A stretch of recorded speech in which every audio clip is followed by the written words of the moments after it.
siang, saya Arnold di Tampu Bolon dari kelas 11 PKJ 1. Saya akan menyimpulkan tugas dari PKWI UKD 3.10, yaitu menganalisis perencanaan produk massal. A. Perencanaan usaha aspek produk massal. Perencanaan usaha harus dimulai mengetahui konsep dasar dalam aspek produksi. Demikian halnya dengan produksi massal.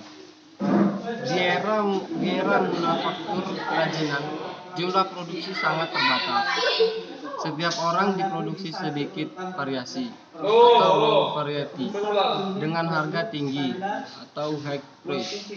Bahkan setiap produksi membutuhkan waktu yang cukup lama. Seiring dengan munculnya revolusi industri, maka muncul mesin-mesin produksi. Manufaktur pindah dari era kerajinan ke era produksi massal. Produksi massal membuat produk yang macamnya terbatas, namun harga murah serta waktu produksi yang lebih cepat.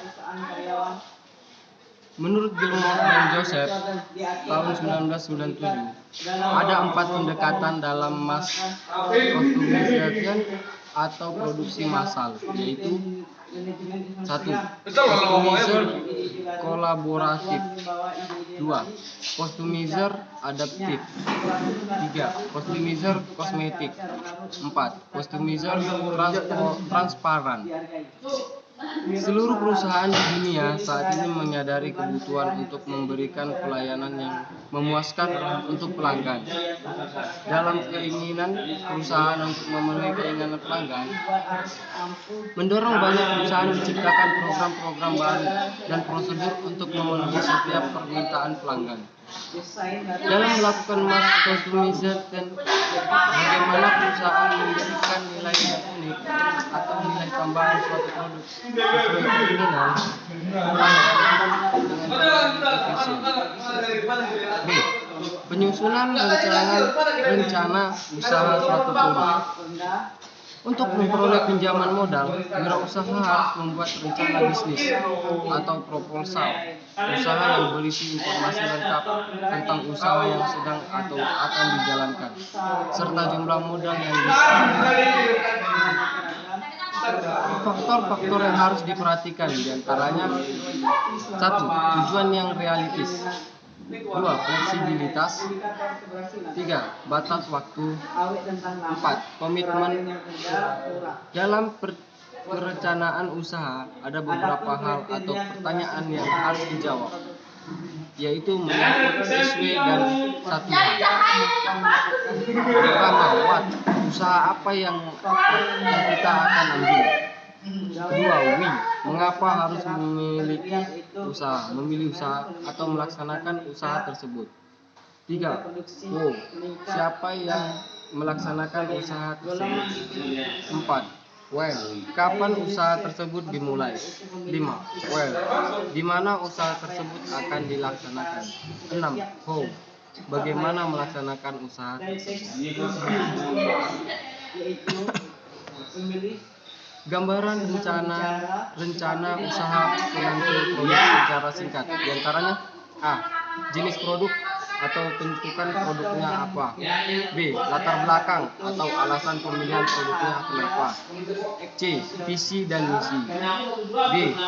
Tujuan atau tujuan ke depan pembuatan produknya apa. E. Analisis SWOT. F. Penilaian pasar dan usaha, yaitu deskripsi konsumen, jumlah produk yang ada dan yang akan dibuat, dan proyeksi ke depan di jumlah produk. Rencana pemasaran, jenis produk, harga produk, tempat jualan produk, dan promosi produk. Yang I. Bahan dan alat.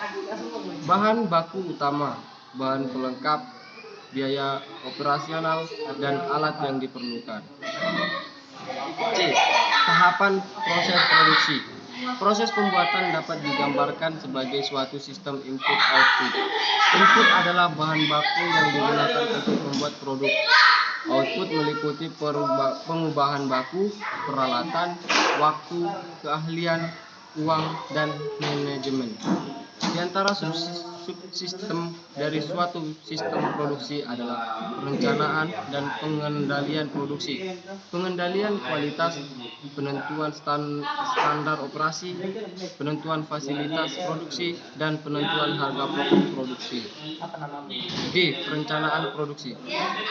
Tujuan pengendalian produksi adalah merencanakan dan mengendalikan arus bahan memasuki suatu proses dan keluar dari pabrik sedemikian rupa sehingga keuntungan yang menjadi sasaran perusahaan dapat tercapai.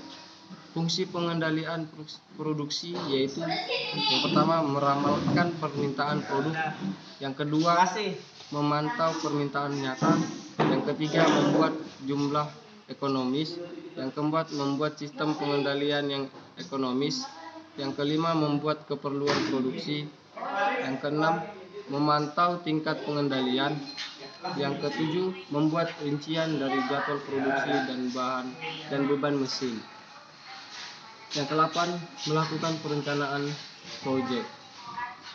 Yang E. Fungsi produksi.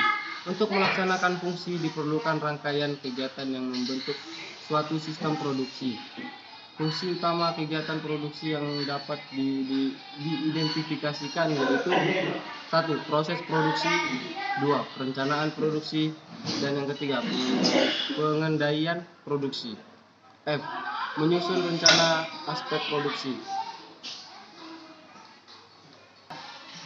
Proses produksi adalah metode dan teknik untuk menciptakan kegunaan suatu produk dengan mengoptimalkan sumber daya produksi berupa tenaga